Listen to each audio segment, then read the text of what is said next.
Mga kababayan, isang nakakabahala at nakakagalit na balita ang ating natanggap.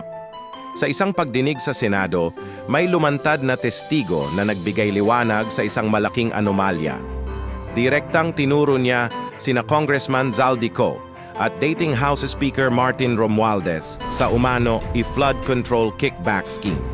Isipin ninyo, ang perang dapat sana'y panlaban sa pagbaha at para sa kaligtasan ng ating mga kababayan ay tinawag lang na basura at ibinulsa ng walang pakundangan.